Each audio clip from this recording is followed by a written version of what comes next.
Assalamu alaikum, docteur Zakir Naik. Je m'appelle Kim, je viens d'une famille chrétienne et j'ai toujours eu une question un peu délicate.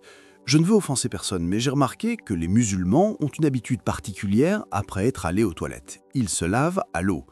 Chez nous, on utilise simplement du papier. Alors pourquoi cette différence? Est-ce une question religieuse ou simplement culturelle? Wa alaykum assalam wa rahmatullahi wa barakatuh, frère Kim. Tout d'abord, je te remercie pour ta sincérité et ton respect. Ta question est très pertinente et en réalité, elle touche à la fois à l'hygiène, à la foi et à la sagesse de l'islam. Les musulmans ne se lavent pas après la toilette uniquement par habitude culturelle, mais parce que c'est une recommandation religieuse claire enseignée par notre prophète Mohammed sallallahu alayhi wa sallam.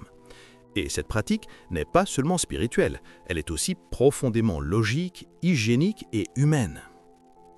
Donc, vous voulez dire que c'est écrit dans vos textes religieux? Le Coran parle vraiment de ça?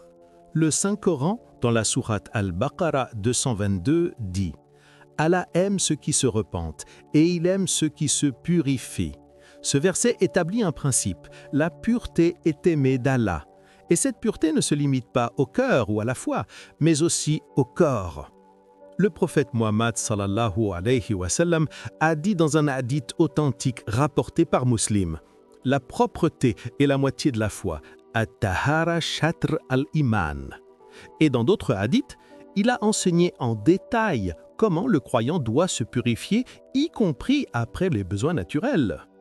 Ainsi, le fait de se laver après les toilettes, ce qu'on appelle istinja ou istibra, fait partie intégrante de cette pureté. Mais, docteur, dans ma culture, utiliser du papier est considéré suffisant. Pourquoi faudrait-il de l'eau? Très bonne question, Kim. Permets-moi de te répondre avec une simple logique. Imagine une situation très simple. Ta main se salit avec un peu de boue. Tu ressens immédiatement une gêne, n'est-ce pas? Tu sens que ta peau n'est plus propre et instinctivement, tu veux la laver. Alors dis-moi, utiliserais-tu simplement un mouchoir sec pour essuyer la boue ou bien préférerais-tu prendre de l'eau pour la nettoyer totalement? La réponse est évidente. Tout être humain, même un enfant, sait que l'eau est le seul moyen véritable de retirer une impureté.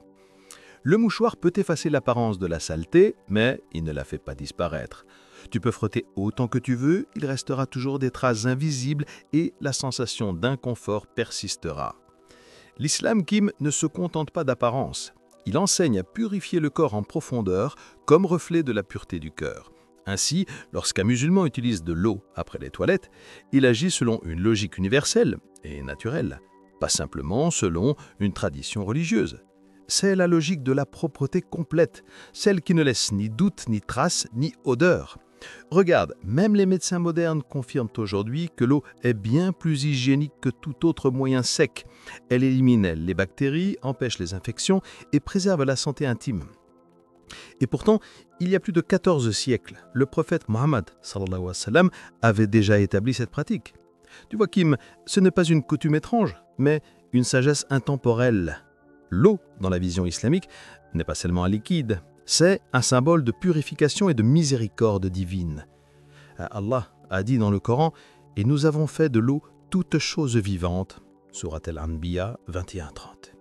Ainsi, lorsqu'un musulman se purifie avec de l'eau, il ne fait pas qu'un geste d'hygiène, il se reconnecte à l'un des éléments les plus purs créés par Allah, un élément qui lave le corps et apaise l'âme. Bien sûr, je la laverai à l'eau. Exactement. Alors pourquoi traiterions-nous une impureté corporelle plus grave avec moins de soin? Le papier peut essuyer, mais il ne nettoie pas complètement. Le prophète, paix soit sur lui, nous a enseigné d'utiliser de l'eau ou tout moyen qui élimine totalement l'impureté, pas seulement de la masquer. Et aujourd'hui, même la science médicale confirme que l'eau est plus hygiénique, réduit les risques d'infection et de mauvaise odeur et prévient certaines maladies. Donc, ce que le prophète a enseigné il y a plus de 1400 ans, la science moderne commence seulement à le confirmer.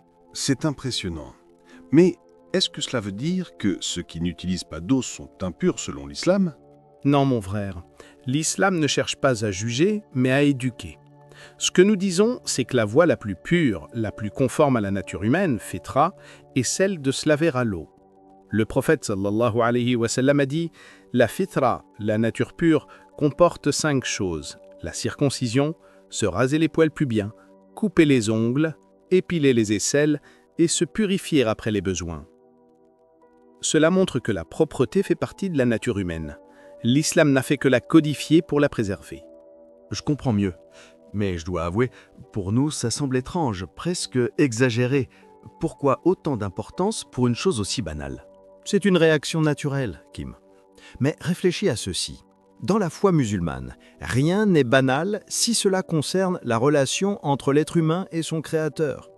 Chaque geste, chaque mot, chaque intention peut devenir un acte d'adoration si l'on agit pour plaire à Allah. Dans l'islam, la spiritualité commence par la conscience du détail. Même un acte aussi simple que se laver après les toilettes n'est pas vu comme une simple routine corporelle. C'est un signe de respect, une préparation à la rencontre spirituelle.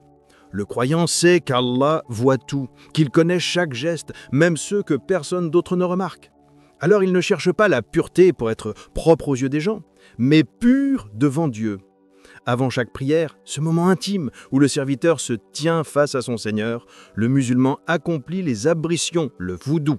Mais ces ablutions ne peuvent être valides que si le corps est déjà purifié des impuretés majeures. Ainsi, le fait de se laver après les toilettes devient une préparation invisible à la prière, une porte d'accès à la pureté spirituelle. Ce qui semble insignifiant aux yeux du monde devient immense aux yeux d'Allah. C'est cette conscience, cette taqwa, crainte révérentielle, qui transforme l'hygiène en adoration. Le croyant ne se lave pas seulement parce qu'il le faut, parce qu'il sait que son Seigneur mérite qu'il se présente à lui dans un état de pureté complète. Et vois-tu, Kim, ce principe est universel.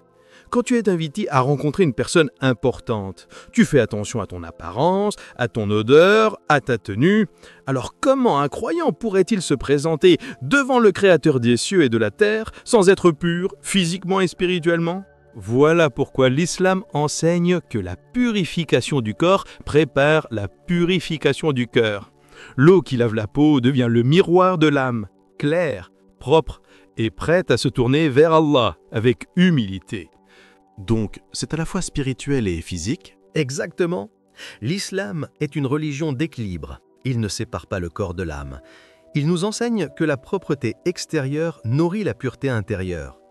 Et regarde, même dans la Bible, on trouve des références similaires.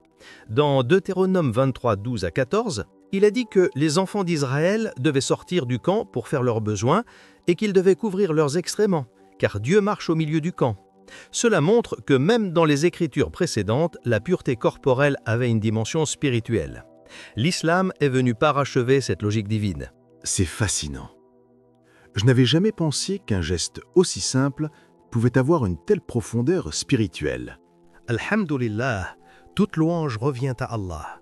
C'est cela la beauté de l'islam, Kim. Chaque acte, même le plus simple, devient une occasion de se rapprocher de Dieu. Rien n'est insignifiant lorsqu'il est accompli avec intention, niya. Tu vois, dans notre monde moderne, beaucoup séparent le spirituel du quotidien. Ils prient dans les mosquées ou les églises, mais considèrent que le reste de la vie, manger, marcher, s'habiller, se laver, n'a rien à voir avec la foi. En islam, c'est tout le contraire. Chaque geste peut devenir une adoration si l'intention est pure et tournée vers Allah. Le prophète, sallallahu alayhi wa sallam, a dit « Quiconque purifie son corps pour Allah, Allah purifie son cœur pour lui. » Ce hadith est d'une profondeur incroyable. Il ne s'agit pas seulement de se laver physiquement, mais de comprendre que le corps et le cœur sont liés. Quand un croyant nettoie son corps, il exprime son humilité, sa reconnaissance et son obéissance. Et Allah, en retour, lui accorde une purification intérieure, une clarté du cœur, une lumière dans la foi. Chaque goutte d'eau devient alors un rappel « Je suis un serviteur d'Allah et je veux être pur pour lui ». Cette conscience transforme le banal en sacré. Regarde Kim, même dans les moments que les autres jugent ordinaires, le musulman se souvient de Dieu. Il ne sépare pas le spirituel du matériel, car pour lui, la foi se vit dans chaque instant.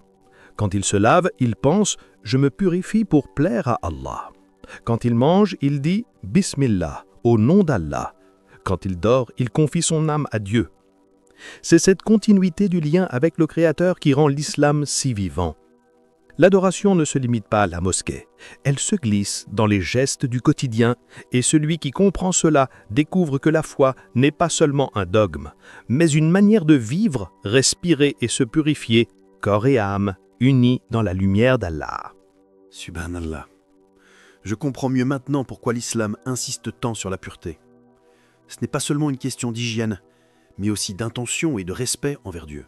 Exactement, frère Kim. Et rappelle-toi, dans un monde où les gens cherchent la propreté extérieure par des parfums ou des désinfectants, l'islam enseigne la propreté véritable, celle qui vient de la sincérité et de la discipline. Chaque fois qu'un musulman se purifie, il se rappelle qu'il est un serviteur d'Allah, conscient de son regard, même dans les moments les plus privés. Merci, Dr Zakir Naik. Ce qui me paraissait étrange au début me paraît maintenant plein de sagesse. Je crois que cette vision de la propreté, du respect du corps et de l'intention mérite vraiment d'être méditée. Alhamdulillah. Et je prie qu'Allah te guide vers la vérité, frère Karim. Souviens-toi, la lumière de la foi commence souvent par une simple question sincère. Qu'Allah nous accorde à tous la pureté du corps, de la langue et du cœur. Wassalamu alaikum wa rahmatullahi wa barakatuh.